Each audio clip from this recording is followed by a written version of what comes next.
살아가면서 인류의 역사에 대해서 생각을 해봅니다. 인류의 역사라고 하는 것이 문명과 제국의 반복이라고 말씀드릴 수 있을 거예요. 성경을 읽다 보게 되면 우리는 아수르, 바벨론 이런 나라, 이런 제국에 대해서 들어보기도 하죠. 근데 아수르, 바벨론도 무너지고 그 다음에 바사라고 알려져 있는 페르시아가 왔고 페르시아도 무너지고 헬라가 왔어요. 헬라가 무너지고 로마가 왔습니다. 로마가 무너지고 또 다른 이름의 제국들이 인류 역사 가운데선 일어났다가 사라지기도 하죠. 지금도 다르지는 않습니다. 다만 제국의 이름만 바뀌었을 뿐이죠. 하나님은 그 역사 안에서 한 번도 더 강한 제국을 세워서 인간이 만들었던 제국에 대응하지 않으셨습니다. 대신 다른 종류의 공동체를 부르셨죠. 강한 것이 아니라 다른 원리로 사는 사람들, 그런 모임을 만드셨어요.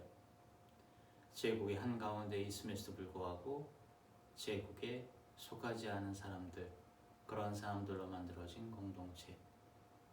우리가 지금 함께 읽었던 다니엘서, 다니엘이 바로 그 첫 번째 증인으로 등장합니다.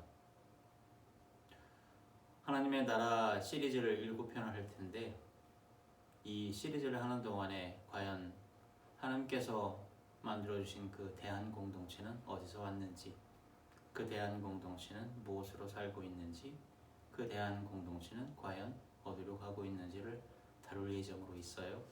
그래서 우리는 7편의 하나님의 나라에 대해서 말씀을 나눌 건데 오늘 1편 다니엘로 시작해서 마지막 7번째는 새 예루살렘으로 끝날 예정으로 있습니다. 하나님의 나라라고 하는 것은 이미 와 있지만 아직 오지 않은 나라, 그 사이에서 우리가 오늘 살고 있지요. 어떻게 살고 계십니까? 오늘 시작하는 하나님의 나라 7번째 시리즈 첫 번째를 통해서 과연 우리는 하나님의 나라에서 어떻게 이해하고 있고 오늘을 어떻게 살아가는지 은혜 받는 그런 시간이 되길 원합니다.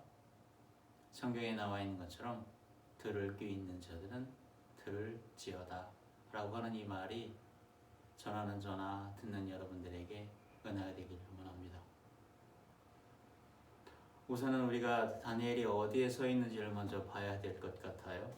기원전 605년이죠. 바빌론의 왕은 느부갓네살입니다. 바빌론 군대가 예루살렘을 포위를 했어요. 성전에 있는 기물들을 약탈을 했지요. 그리고 이스라엘의 왕족과 귀족 중 흠이 없고 아름다우며 지혜로운 소년들이 바벨론으로 끌려갔습니다. 한 3번에 걸쳐서 바벨론으로 이스라엘 사람들이 끌려가는데 첫 번째 그 다니엘이 오늘 등장하게 되죠. 다니엘. 그는 바벨론의 언어와 학문을 배우도록 명령을 받았습니다. 바벨론의 이름도 주어졌죠. 성경에는 벨드사살이라고 그렇게 적혀 있습니다. 왕의 음식과 포도주가 제공이 되네요. 3년 뒤 왕을 섬기도록 훈련을 받았던 다니엘. 이것이 제국의 방식이죠. 정복한 민족 가운데서 뛰어난 자들을 데리고 와요. 이름을 바꿉니다. 언어를 가르쳐요. 음식도 먹이죠. 왕의 문화 언어로 흡수시킵니다. 이것을 현대적 언어로 뭐라고 얘기를 하게 되냐면 동화라고 표현이 됩니다. 몸은 이미 제국 안에 있으니까 이왕 버린 것, 정신도 제국에 속해라. 이것이 바로 제국의 방식이죠. 다니엘은 그 한가운데에 서 있어요. 그래서 다니엘에서 1장 8절을 보게 되면 어떤 구절이 나오냐면 다니엘은 뜻을 정하여 왕의 음식과 그가 마시는 포도주로 자신을 더럽히지 아니하리라 하고 뜻을 정했대요. 히브리어 원문을 보게 되면 그 뜻이 마음 가운데에 결심을 세웠다라고 하는 표현이 나옵니다. 사말 리뽀라고 하는 말이죠. 이것이 다니엘의 첫 번째 행위였어요. 제국 내에서 동화되지 않는 것을 거부하는 이 다니엘의 내면의 결단을 보게 되죠. 그래서 여기는 우리는 발견하게 됩니다. 하나님 나라 백성의 첫 번째 표지는 어떤 거다? 제국이 제공하는 것을 그 앞에서 그거를 나름대로 거부하고 동화되지 않고 뜻을 정하는 것이다 라고 하는 것을 우리는 알게 됩니다. 다니엘서 2장으로 한번 넘어가 볼까요? 느부갓네살이 꿈을 꿉니다. 거대한 신상이 나타나죠. 머리는 어떻게 되어 있어요? 뭐로 만들어졌어요? 네, 순금으로 만들어졌죠. 가슴과 발은 은으로 만들어지고 배와 넓적다리는 노수로 만들어지고 다리는 쇠로, 발은 쇠와 진흙이 섞여서 만들어졌던 거대한 신상에 관련된 이 꿈을 꿉니다. 이 느부갓네살 왕이 꿈을 얘기도 하지 않고 그 제국 내에 나름대로 난다긴다라고 하는 그런 유명한 사람들을 불러서 내가 꿈을 꾼 것도 맞추고 꿈도 해석하라고 얘기를 했는데 누가 등장하게 되냐면 다니엘이 등장하게 됩니다. 근데 놀라운 것은 다니엘이 등장보다도 사람의 손으로 하지 아니한 돌 하나가 그 거대한 신상에 발을 쳤다라고 하는 대목이에요. 손으로 만들지 아니했던 돌 하나가 신상에 발을 쳐서 부서뜨렸다. 금으로 된 것, 은과 놋과 쇠와 진흙이 모두 겨같이 되어서 바람에 날려서 흔적 없이 사라졌다. 그 돌은 태산을 이루어오는 인간의 그 제국의 세계에 가득했다 라고 성경에는 말하고 있어요. 다니엘이 해석하죠. 금머리는 바벨론의 느부갓네살을 말하고 있다. 은이라고 하는 것은 다음 나라인 메데와 바사, 페르시아를 말하고 있다. 노시라고 하는 것은 또 다른 나라 헬라를 말하고 있다. 헬라 하면 떠오르는 것은 알렉산더 대왕이죠. 쇠라고 하는 것은 네 번째 나라 로마 시저를 얘기하고 있다. 그리고 쇠와 진흙이 섞인 발. 이 모든 이미지들이 오늘 완성되지 않은 채로 남아있긴 하지만 그럼에도 불구하고 다니엘은 이렇게 우리에게 해석되어 있음을 알려줍니다. 근데 이 환상에서 주목해야 될 것은 해석 자체가 아니에요. 두 가지 원리를 여기서 우리는 배울 필요가 있습니다. 첫 번째는 어떤 거냐면 모든 제국은 재질이 다르게 약하다. 거대한 신상에 나오는데 머리는 금이라고 하는 것. 금이라고 하는 것은 가장 귀하죠. 무겁고 또한 부서지기도 쉬워요. 은은 금보다 열등해요. 놋은 은보다 열등해요. 쇠는 강해요. 진흙과 섞여 더 약해져요. 내려갈수록 재질이 다양해지지만 그럼에도 불구하고 섞이고 약해진다고 하는 것을 보여주죠. 제국이 강해 보일수록 그 안에 균열도 깊어진다라고 하는 것을 우리는 뽑아낼 수가 있습니다. 두 번째는 어떤 원리일까요? 그 돌은 손으로 뜨이지 아니한 돌이다. 손으로 뜨이지 아니한 돌, 인간의 손으로 만들지 아니한 돌이라고 하는 부분이죠. 거대한 신상으로 보이는 이 제국들, 겉으로는 강해 보이지만 그 안에 균열이 깊어가는데 갑자기 등장했던 사람의 손으로 만들지 않았던 그러한 돌이 등장하게 됩니다. 이처럼 하나님의 나라는 인간이 계획하고 혁명으로 전략으로 세워지지 않는다고 하는 걸 우리에게 알려주는 것 아닐까요? 하나님의 나라는 위에서 온다. 다른 방향에서 온다라고 하는 걸 알려주죠. 그래서 다니엘서 2장 44절은 서론하고 있는 듯 아닐까요? 우리가 함께 읽었습니다. 하늘에 하나님이 한 나라를 세우시리니 이것은 영원히 망하지도 아니할 것이요. 놀라운 것은 히브리어하고 아람어가 섞여 있는 것이 다니엘서죠. 영혼이라고 하는 뜻을 갖고 있는 아람어 레알민이 여기서 등장합니다. 영혼성을 갖고 있는 언어. 인간의 나라는 교체된다. 그럼에도 불구하고 하나님의 나라는 일어선다. 하늘에 하나님이 한 나라를 세우리니 이것은 영원히 망하지 아니할 것이다 라고 이렇게 다니엘은 선언하고 있습니다. 여기서 우리가 또 다니엘서 4장으로 넘어가 보면 좋을 것 같아요. 다니엘서 4장은 성경에서 가장 독특한 본문 중 하나로 알려져 있어요. 왜냐하면 바벨론의 느부갓네살 왕이 직접 쓴 문서가 들어가 있기 때문이니까요. 다니엘서 4장 1절과 37절의 말씀인데 이것은 바벨론 그 느부갓네살 왕의 1인칭 고백으로 되어 있어요. 왕이 칙령을 내리는 공식 문서 형식으로 되어 있죠. 근데 놀라운 것은 하나님의 나라를 시행하고 있다고 하는 거예요. 바벨론의 그러한 왕이었던 느부갓네살 왕, 다니엘서 4장 3절에 그는 고백하고 있죠. 참으로 크다 그의 이적이요 참으로 능하도다 그의 놀라운 일이요 그의 나라는 영원한 나라여 그의 통치는 대대에 이르리로다. 그런데 그 고백의 배경이 참 중요해요. 왜냐하면 이 고백이 나올 때 어떤 일이 있었냐면 느부갓네살이 꿈을 꾼다고, 바벨론의 그 왕 느부갓네살이 꿈을 꾸었다고 다니엘서 4장에는 나와 있기 때문이죠. 하늘에 닿을 만큼 큰 나무가 있었대요. 그런데 거룩한 그 순찰자 감찰자가 그 위에서 내려와서 말했다고 하죠. 그 나무를 찍어버리라. 그 뿌리는 땅에 남겨두되 새와 노줄로 동여 그리고 짐승과 함께 살게 하라고 하는 그 거대한 나무 가운데에서 내려왔던 그 거룩한 순찰자 감찰자가 얘기했다고 하는 꿈을 또한 얘기하고 있습니다.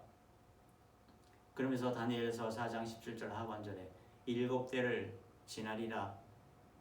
이는 순찰자들의 명령대로요 거룩한 자들의 말대로이니 지극히 높으신 이가 사람의 나라를 다스리시며 자기의 뜻대로 그것을 누구에게든지 주시며 또 지극히 천한 자들도 그 위에 세우시는 줄을 사람이 알게 하려 함이냐. 이렇게 느부갓네살 왕이 고백하고 있죠.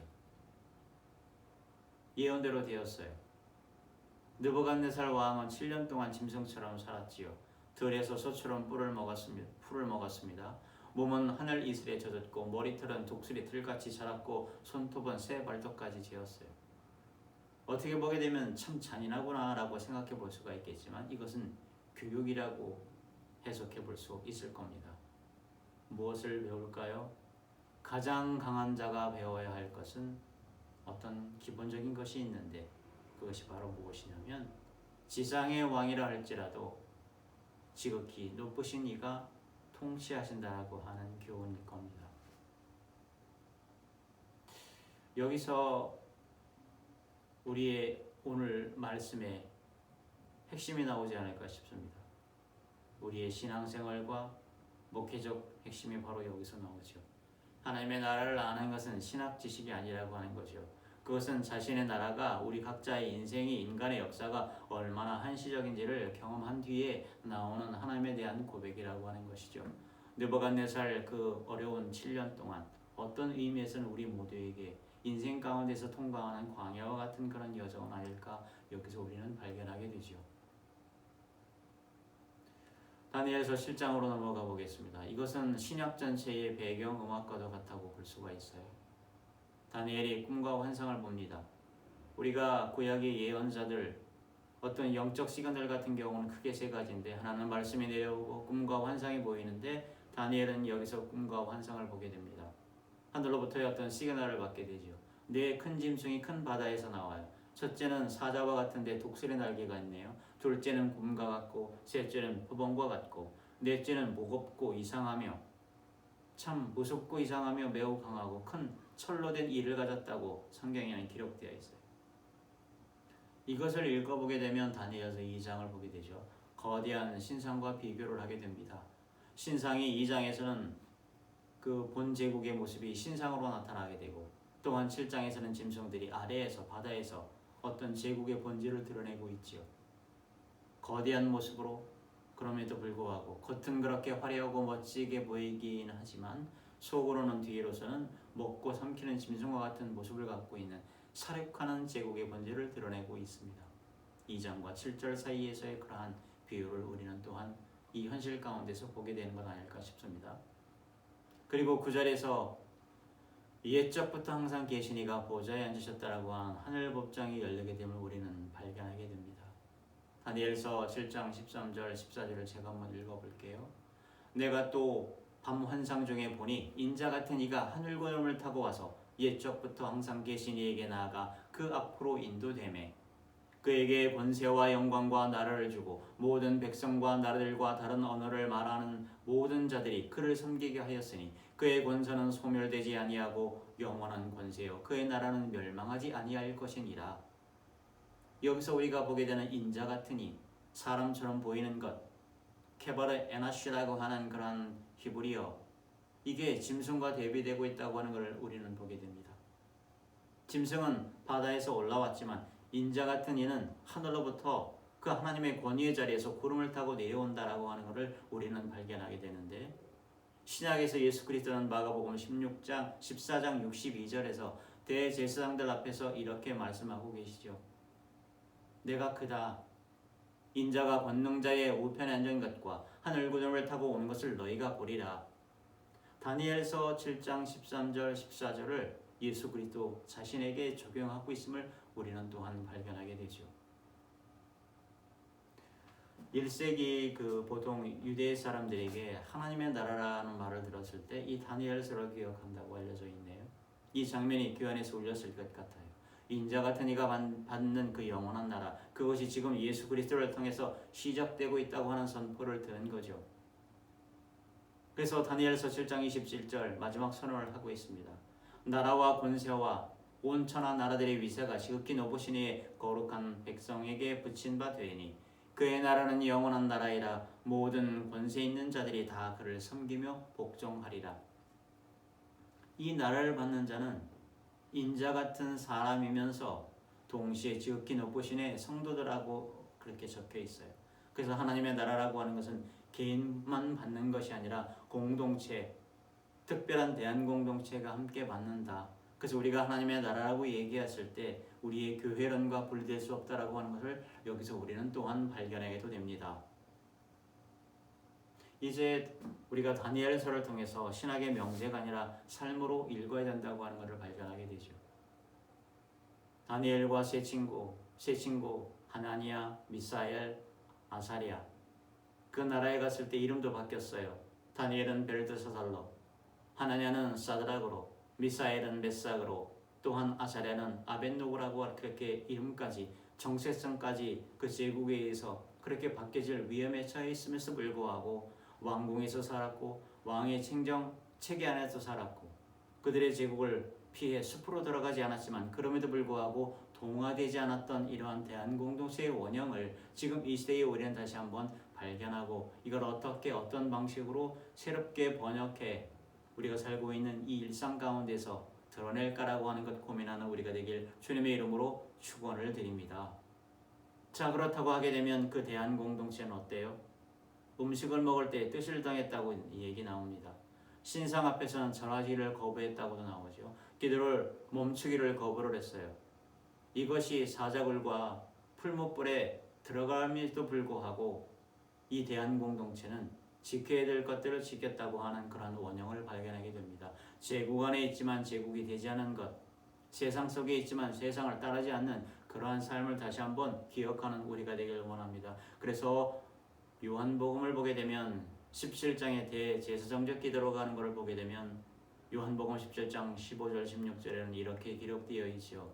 예수님이 기도하셨습니다. 내가 비옵는 것은 그들을 세상에서 데려가시기를 비옵는 것이 아니요 다만 이 세상 가운데서 악에 빠지지 않게 보존하시기를 위한 위함이니이다.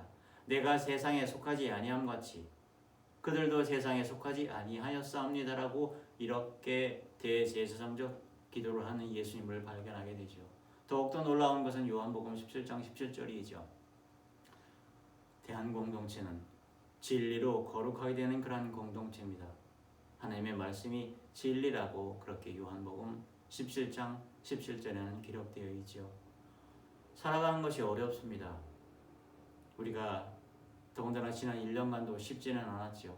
뭔가 변화될 것 같았지만 그럼에도 불구하고 인간이 만들었던 그런 생각과 이런 모든 욕망들 가운데서 하나님의 나라를 어떤 식으로 새롭게 만들어 나가야 될까 기도하는 분들, 말씀 있는 분들, 진정으로 새롭게 대한민국을 주님의 나라의 그러한 뜻을 펼치는 그러한 새 계명의 그러한 대상으로 살아가는 그러한 기도하는 사람들 입장에서 봤을 때는 이 오늘 함께 읽었던 이 다니엘서가 새롭게 우리가 낙심하지 말고 대한공동체의 원형이 있으니 다시 한번 그걸 기준으로 그 중심을 잡고 나아가자라고 하는 그러한 결단의 시간이 되는 오늘 이 시간이 되는 줄 믿습니다. 세상 안에서 살아가지만 세상에 속하지 않는다. 그걸 다니엘이 살았지요.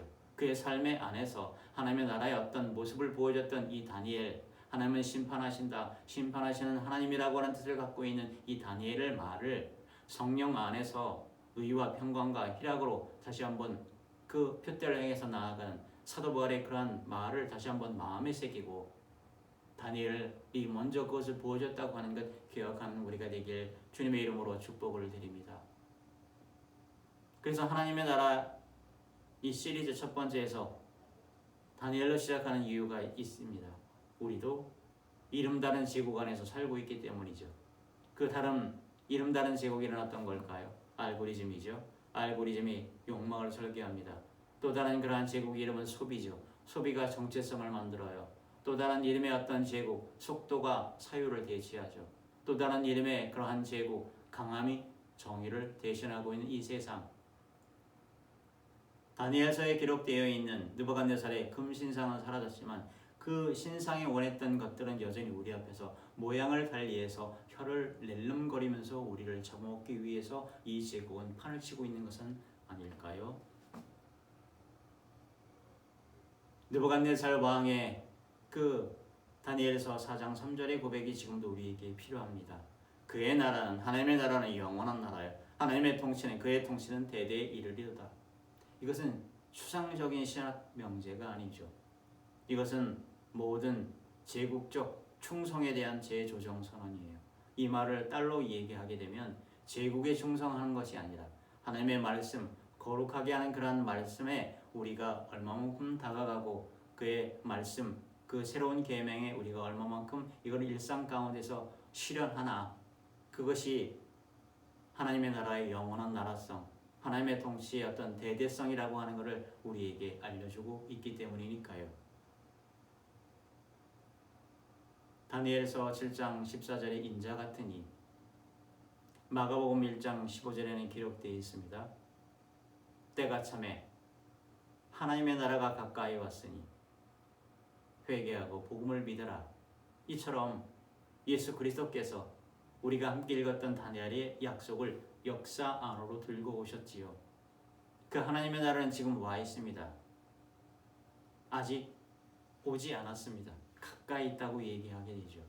그 사이에 우리는 다니엘처럼 뜻을 정하는 그러한 사람이 되어야 할 줄로 믿습니다. 제국이 제공하는 것들 앞에서, 금 신상 앞에서, 사자굴 앞에서 우리는 고백해야 합니다. 하나님의 나라는 영원한 나라요, 그의 통치는 대대에 이를 것이다. 하나님의 그 나라, 하나님과 함께 말씀과 기도와 찬양으로 사귀는 것 가운데서 누리며 살아가는 그러한 하나님의 나라를 지향해 나가는 우리가 되길 주님의 이름으로 축복을 드립니다. 기도하겠습니다.